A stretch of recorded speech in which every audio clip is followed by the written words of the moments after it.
Hello to you all. Today we are focused on Rwanda. Rwanda may have just won a jackpot of £320 million plus, thanks to the incompetence of British governance. This story is international humor at its finest.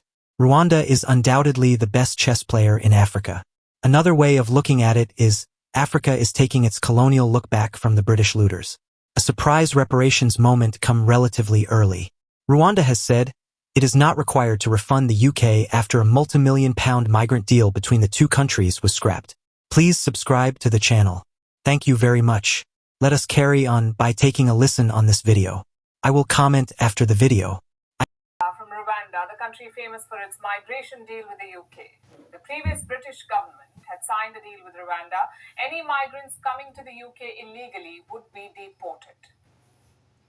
They would be sent off. And Rwanda was supposed to accept these migrants, house them, and deal with any paperwork like asylum applications. If the asylum claims were legitimate, Rwanda would bear the responsibility of hosting the migrants. This, in a nutshell, was the Rwanda deal. To outsource the problem of immigration. It wasn't so much about shifting the asylum seekers, it was more about generating fear. Migrants were supposed to be scared of being sent to Rwanda. The hope was that it would act as a deterrent. The Rwanda plan was championed by the former British government, the one led by the Conservative Party, also known as the Tories. The Tories had ruled Britain for 14 years, and they had been championing the Rwanda deal for the past 3. But it never got off the ground. And a few days ago, the Tory government got the boot. The British public decided to go another way, and they brought in a new Prime Minister, this man, Keir Starmer. And here's what he had to say about the Rwanda deal. The Rwanda scheme was dead and buried before it started. It's never been a deterrent. Look at the numbers that have come over in the first 6 and a bit months of this year. They're record numbers. That is the problem that we are inheriting. It has never acted as a deterrent. Starmer's Labour Party had always opposed the deal. They had promised to scrap it if they came to power, which is what they did. But there was a slight problem. The Tories had spent years working on the deal. More importantly, they'd spent millions on it. About £320 million. That's more than $400 million US.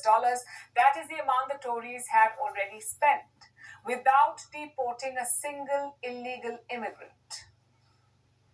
So where did this money go, $400 million? In setting up infrastructure in Rwanda. You may remember these pictures of the UK's former Home Secretary, Suella Braverman.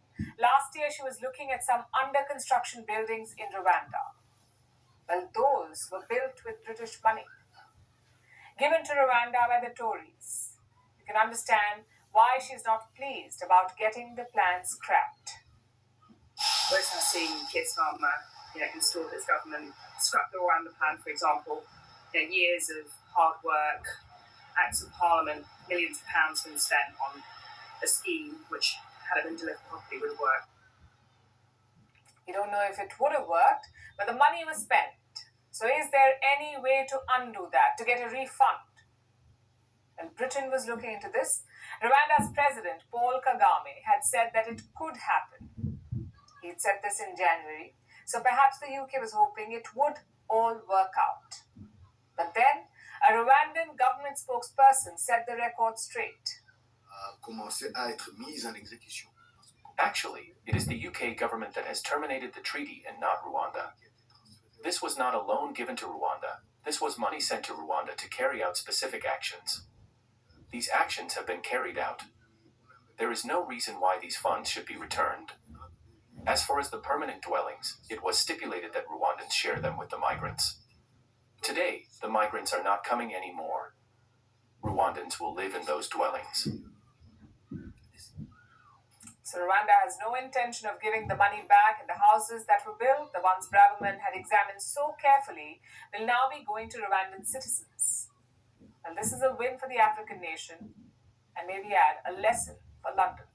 I am thinking, if Rwanda believes that the UK breached the contract, they could potentially pursue legal action for breach of contract. However, the specifics of the agreement and the legal frameworks governing it would play a crucial role in determining whether Rwanda has a strong case. Contracts often include clauses that outline what happens if one party fails to fulfill their obligations.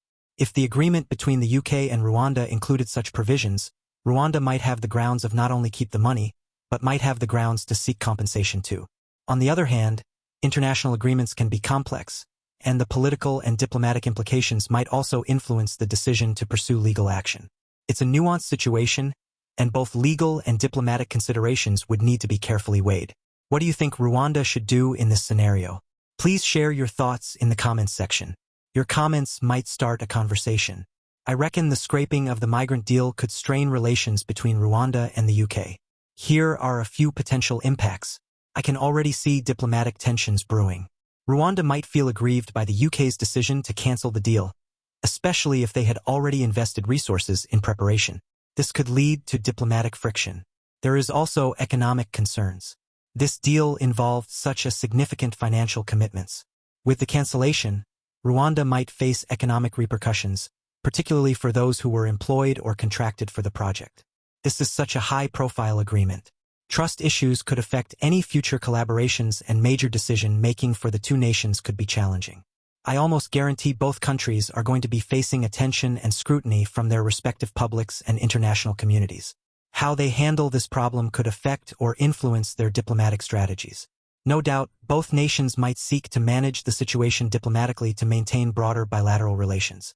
How do you think this situation should be handled so as to minimize negative impacts?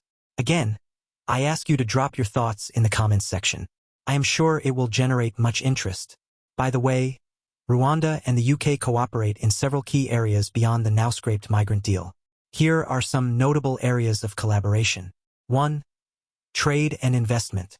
Both countries are working together to enhance trade relations and investment opportunities. This includes initiatives to boost economic ties and support business ventures between the two nations. 2. Education. There are partnerships aimed at improving educational standards and opportunities in Rwanda. 3.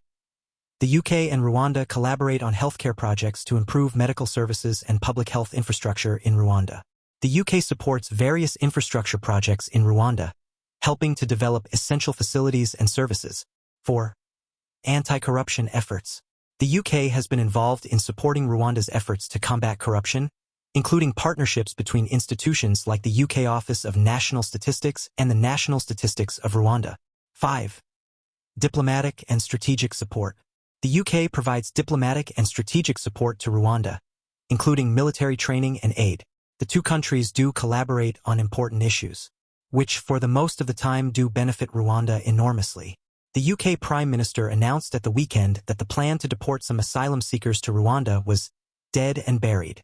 Instead, he wanted a more unified approach within Europe to tackle illegal migration. I believe there will be a positive diplomatic breakthrough in all this wrangling over money. It is a lot of money all considered. That money would have improved the lives of poor and unemployed people in Britain. Yeah, the truth be said. Thank you so much for your time. Enjoy the weekend, and catch you real soon. Glory be to go.